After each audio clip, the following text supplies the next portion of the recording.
Louvado e engrandecido seja o nome do Senhor Jesus. Louvado e glorificado seja o seu nome. Irmãos, essa leitura de 1 Samuel, capítulo 21, que nós acabamos de ler, foi justamente nesta fase que nós vamos comentar do rei Davi. Que o rei Davi criou em seu coração, o Espírito Santo de Deus trouxe ao seu coração o salmo que nós lemos mais cedo, o salmo de número 34. E nós já vamos entender por que ele trouxe aquele salmo de número 34 em cima dessa situação que ele viveu. Quando nós falarmos e citarmos o que ele viveu aqui, nós vamos entender por que ele estava contando com o auxílio do anjo do Senhor ao redor dele. Davi tinha acabado, irmãos, de derrotar o Golias, o gigante. Davi tinha acabado, irmãos, de se levantar como um grande homem de Deus em Israel. Todos os soldados israelenses ficaram com medo de enfrentar um só homem. E Davi, que nem soldado era cuidador de ovelhas, foi lá com a cara e a coragem, confiando no Deus a quem ele acreditava. Nem armadura coube nele, nem espada coube, ele podia levantar, nem escudo ele podia levantar. Ele foi até o gigante apenas com uma funda e pedras, e derrotou o gigante, em nome do Senhor, como ele mesmo disse. Ele disse: eu vou a ti em nome do Senhor, e derrotou o gigante. E essa grandeza aconteceu na vida de Davi, até o ponto que festejaram por causa de Davi. O exército de Israel colocou os filisteus em retirada. Eles saíram correndo dos exércitos de Israel, porque um só menino foi capaz de derrotar um gigante. O que vai acontecer agora? E as mulheres do reino cantavam que Davi matou 1000, que Saul matou 1000 e Davi matou 10.000. E isso enfureceu Saul. Isso trouxe ao coração do rei Saul uma inveja doentia. E a gente sabe, irmãos, o que a inveja plantada no coração do homem faz o homem cometer. Deus, no livro do Gênesis, no primeiro homicídio que ocorreu na face da terra, chegou até Caim. Caim foi o primeiro homem, provavelmente, a sacrificar a Deus em adoração, porque ele era o filho mais velho. Não se sabe quantos anos depois de Caim que Adão e Eva tiveram Abel. O que nos leva a entender que provavelmente quem começou essa história de oferecer adoração sacrificial a Deus seria Caim. Mas quando chega Abel, Abel começa também a adorar a Deus, sacrificar a Deus. E diferente de Caim, nós vamos ver que com Abel, a adoração dizimal que Abel fazia com que ele prosperasse. E Caim percebeu que isso não acontecia com ele. Mas peraí, quem adora a Deus aqui, que eu sei, meu pai e minha mãe, mas não faz o que eu e meu irmão fazemos. Então a única coisa que está impedindo Deus de abençoar a mim é o meu irmão. Ficou com inveja do irmão, porque Deus estava abençoando o irmão. A inveja que ele teve do irmão fez ele plantar uma semente diabólica, dizendo: se eu tirar o meu irmão da jogada, Deus vai abençoar a mim. E houve o primeiro homicídio. Mas Deus havia avisado ele antes: olha, o mal está na sua porta, você tem que repreender isso. Ele não repreendeu, porque a inveja semeada no coração do homem faz isso, irmãos. A pessoa que ela é invejosa, ela quer o que você tem. Ela não quer algo semelhante, ela quer o que você tem. Ele não quer que Deus abençoe ele também. Ele quer a bênção que Deus dá para o outro. É a inveja. E Saul, quando vê as mulheres dizendo: Saul matou 1000, Davi matou 10.000, essa honra não pode ser do Davi, é eu que sou o rei. Como que Davi recebe essa honra? O rei sou eu. E Davi tinha começado uma amizade fraterna com o filho de Saul chamado Jonatas. E a Bíblia vai dizer que o amor de Davi e Jonatas era maior do que o das mulheres, porque eles tinham um laço de irmandade forte. E Jonatas, quando soube que seu pai tramava contra a vida de Davi, ele imediatamente, no capítulo 20 de 1 Samuel, avisa Davi. E Davi agora não tem outra escolha, a não ser fugir de Israel. Ele tem que fugir porque foi mencionado para ele, da parte de um grande amigo seu, que o seu pai, o pai de Jonatas, o rei Saul, tramava a morte dele. Por causa da inveja, irmãos. Porque a inveja subiu no coração de Saul. E Davi agora, quando sai, ele tem que se esconder. Ele não pode passar por grandes cidades, senão eles iriam cantar seu louvor. Iriam falar, rei Davi, Saul matou 1000, Davi matou 10.000. Eles iriam continuar. Por onde Davi passasse, o rei ia saber. O rei ia ficar sabendo, Davi passou por tal cidade, manda a guarnição atrás dele. Estava nessa situação. Davi, ao se esconder, não passando pelos lugares populosos, não passando por onde tinha movimentações, ele agora começa a passar fome. Ele começa a entrar num período que ele estava humilhantemente caído, envergonhado, angustiado, sem entender por quê. A única coisa que ele fez foi simplesmente, em nome do Senhor, ajudar seu povo, ajudar sua terra. Davi vai parar no tempo. Só que ele, passando fome, e para não deixar que o sacerdote do templo soubesse o que estava acontecendo, senão ou o rei mandava matar o sacerdote, ou o sacerdote mandaria avisar e eles iriam atrás de Davi. Davi falou, olha, fique em silêncio, fique quieto, fique tranquilo. Eu estou aqui numa missão secreta do rei Saul. O sacerdote imediatamente entendeu, poxa, esse daí é Davi, esse daí é o que eles falaram que matou o gigante. Com certeza o rei Saul deve ter realmente colocado ele numa missão secreta. Não tem algo para comer?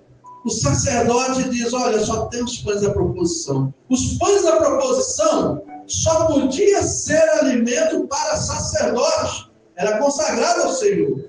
Quem não era levita, quem não era sacerdote, não poderia se alimentar dos pães da proposição. Jesus, ele menciona isso no Evangelho. Quando eles vão interrogar ele acerca do sábado, acerca das coisas sagradas, ele vai falar, o rei Davi não comeu dos pães da proposição quando ele teve fome? Ele não foi lá, não falou com o sacerdote e comeu dos pães da proposição? Davi estava nessa situação, irmãos, agora tendo que mentir para sobreviver. Angústia, humilhação. E quando ele sai dali, ele pergunta ao sacerdote, olha, você tem alguma arma que possa me arrumar? Porque eu acabei vindo sem arma, eu estou numa missão secreta. Ele falou, olha, tem a arma do gigante que você derrotou. A espada do gigante está guardada aqui. E entregam na mão de Davi justamente a espada de Golias. Justamente a espada de Golias. E Davi, ele sai dali com a espada do gigante que ele derrotou. Porém, sem poder usar a espada do gigante que ele derrotou. Teve que esconder a espada. Eu tenho uma grande arma em minhas mãos, mas tenho que andar escondido.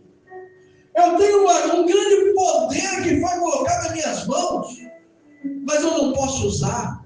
Se ficarem sabendo que eu tenho, eu morro. Se ficarem sabendo que eu estou por aqui, mandam me matar. Eu tenho a arma, mas não posso usar. Eu tenho o dom, mas não tenho como usar o dom. Eu tenho a capacidade de fazer, mas estou impedido de fazer. Muitas pessoas se encontram nessa situação. Grandes talentos, grandes dons, até tem vontade de fazer algo para Deus, mas tem coisas que atrapalham de fazer. E Davi agora fugindo, ele vai pensar, para onde eu vou agora? Eu não tenho mais para onde ir. Saul com certeza está no meu encalce. E ele vai justamente para Gate. Sabe onde era Gate, irmãos? A cidade de Golias, lá na terra dos filisteus. Davi pensa no coração dele, olha onde vai o homem, quando o homem quer sobreviver e vê que não tem mais jeito, ele tem que fazer qualquer coisa para sobreviver. Ele vai para a terra do homem que ele matou. E quando chega lá, ele pensou que ia ficar escondido. Rapidamente os filisteus reconheceram, esse daí é Davi. É ele que matou o Golias. E Davi fala, rapaz, já me reconheceram. Se eu volto para Israel, Saul manda me matar. Mas e agora o que eu faço aqui? Já me reconheceram. Os parentes dessa gigante, com certeza, vão vir atrás de mim. E mais para frente, no decorrer de 1 e 2 Samuel, nós vamos ver que quando Davi se torna rei, eles acabam matando os outros gigantes que haviam ali naquelas terras. Mas aqui nesse contexto, Davi não tinha poder, não tinha autoridade para enfrentar a guerra mais. Ele era um fugitivo de Saul. Fugitivo. Se Davi morresse ali, Saul ia dar graças a Deus lá. E Davi não vê outra escolha a não ser fingir-se que estava louco. Davi agora se decompõe de quem era, já estava barbudo, com barbas grandes, sempre se escondendo, mas agora ele começa a fingir que está doido, e ele sai pelas portas da cidade, metendo as unhas nas portas e arranhando e assustando as pessoas. Assustando as pessoas. E ele começou a deixar a baba, a saliva, descer pela barba para que os outros vejam, esse homem está espumando, esse homem está doido, esse homem está louco. E Davi começa a fingir-se de doido, e aonde ele sai, ele vai arranhando as portas dos outros. Mas ele não estava doido. Ele estava arrumando uma alternativa para não morrer. Aonde vai a dignidade do homem para sobreviver? Até onde a mulher ou o homem, mesmo sendo homem de Deus, que Davi era segundo o coração de Deus, é capaz de ir para a sobrevivência. Mas sabe o que é uma coisa, irmãos? Davi poderia chegar naquele ponto de ter falado assim, tá bom, não tem mais para onde ir, vamos entregar Saul, ele acaba comigo e acabou. Não. Davi foi corajoso até o último momento, mesmo quando estava se fingindo de louco. Isso é uma coragem tremenda, irmãos. Isso foi de uma extrema coragem. Fingir que estava doido. E quando o rei da cidade vê Davi na situação que está, ele vai justamente falar o que nós lemos nessa leitura de 1 Samuel, capítulo 21, verso de número 14. Então disse Aquis, que é o rei, aos seus servos, bem vedes que este homem está louco. Por que me trouxeste a mim? Faltam-me a mim doidos para que trouxesse este? Para fazer doidices aqui? Há de entrar este na minha casa? Então eles deixam Davi de lado. Deixa o Davi quieto. Tira esse homem daqui. Eu quero esse homem aqui não. Esse homem está doido. Não tem doido suficiente na minha terra não para trazer mais esse. Se Davi tivesse ficado ali como aquele que matou o gigante, ele teria sido morto pelos filisteus.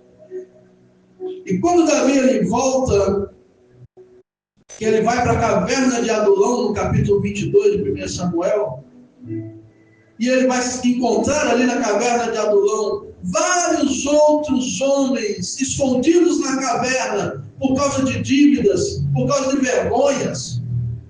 Aqueles que se tornaram depois os valentes de Davi, ali na caverna de Adulão, Davi vai fazer o Salmo 34, onde ele reconhece que, na verdade, o anjo do Senhor estava acampando ao redor dele, não deixando que Saul o matasse, não deixando que os filisteus o matassem. E Davi, ele escapa com vida, e Deus o protege em todas as dimensões. E aí no Salmo 34, que nós lemos no início, vai dizer no verso 15, os olhos do Senhor estão sobre os justos, e os seus ouvidos atentos ao seu clamor. E ele não deixa o mal acontecer, irmãos. Se você tiver firme confiança nele. Pastor, você está dizendo isso aí, mas eu vi agora recentemente que uma cantora do meu gospel morreu aí de câncer. Morreu a Rejane, dos corinhos pentecostais. Pastor, mas a Fabiana Anastácio morreu na época do Covid. Pastor, mas o Lázaro, cantor Lázaro, contou tanto testemunho, morreu também. Deus tem um plano para cada um, irmãos. E para cada um, Deus não tem apenas plano. Ele tem o início, o meio e o fim. O que aconteceu com Fabiana, com Lázaro, com Rejane? Não foi um acaso. Não foi algo que estava fora do que Deus programou. Estava dentro do projeto. E isso comove a gente. Mas mesmo assim nós estamos no Salmo 34.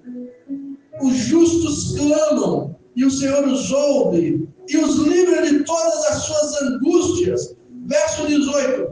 Perto está o Senhor dos que têm o coração quebrantado e salva os contritos de espírito.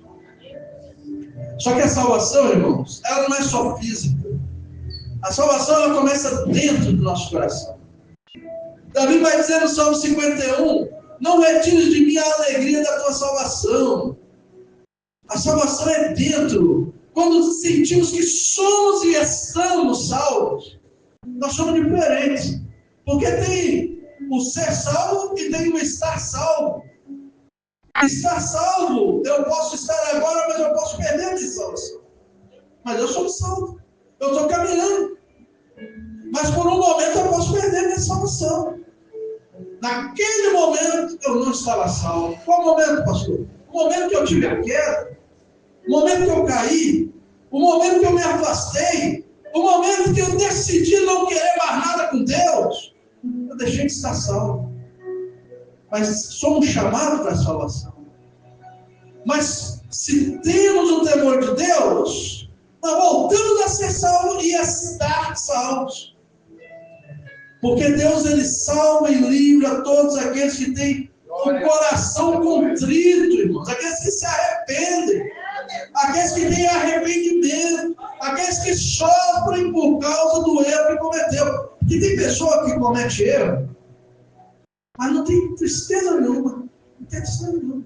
Tem pessoa que quando comete o erro, irmãos, ela está nem aí. Foi só mais um erro.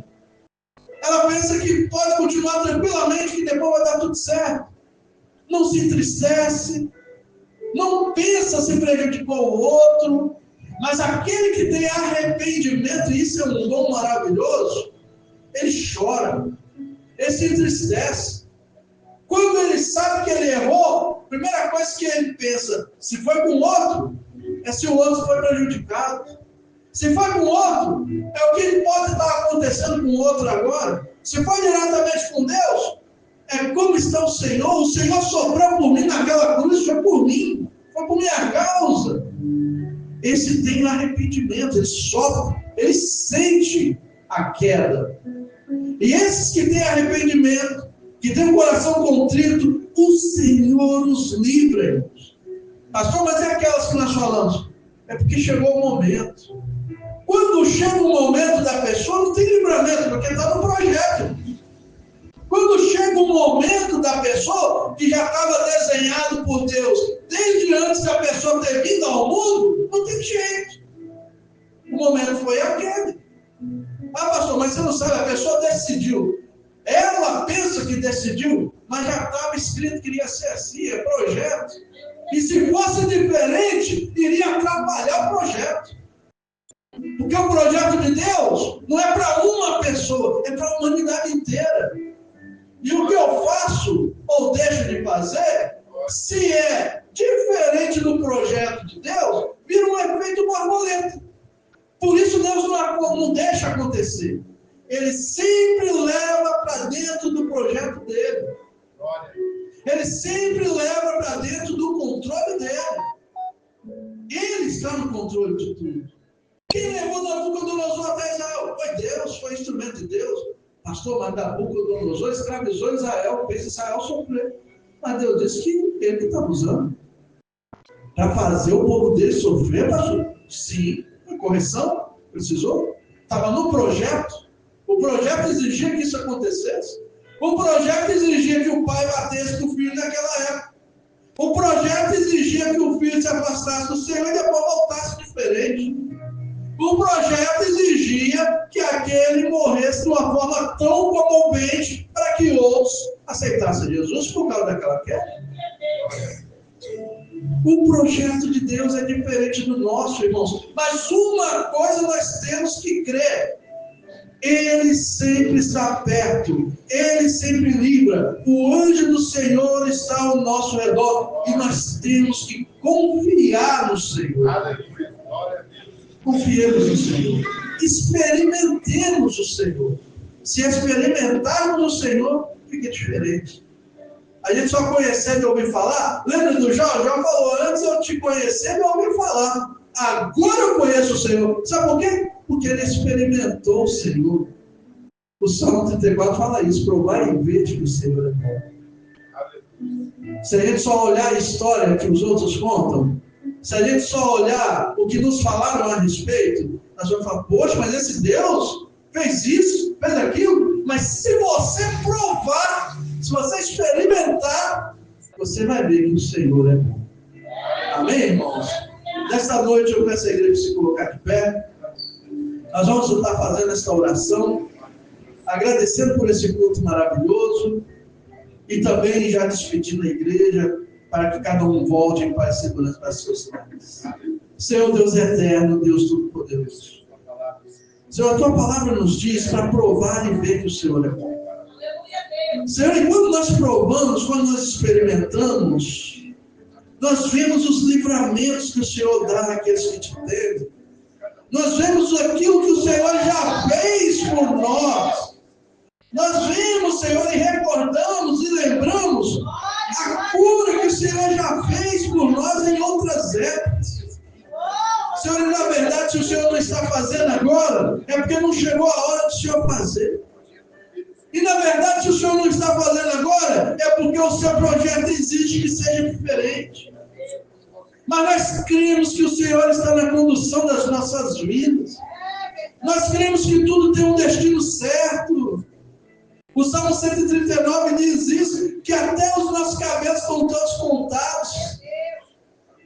Senhor, quando o teu Filho Jesus maravilhosamente nos trouxe o sermão da montanha, ele também disse isso. E disse, olhai os lírios do campo, não trabalham nem tecem, nem o rei Salomão se vestiu como um deles, mostrando que o Senhor está no controle de tudo. Senhor, nós queremos provar o Senhor, queremos experimentar o Senhor, assim como experimentamos a ceia do Senhor, assim como nos alimentamos do pão, do vinho, assim como nos alimentamos, queremos experimentar o Senhor, porque, Senhor, nós somos aquilo que comemos, nós somos aquilo que entra dentro de nós, nós nos tornamos conforme o que nos alimentamos. Por isso queremos experimentar o Senhor, queremos provar o Senhor, queremos ter cada vez mais o Senhor dentro de nós, para que cada vez mais nos tornemos semelhantes ao teu Filho Jesus. Senhor, nesta noite eu te peço, leva em paz e segurança cada um dos teus filhos que aqui estão, de volta para os seus lares.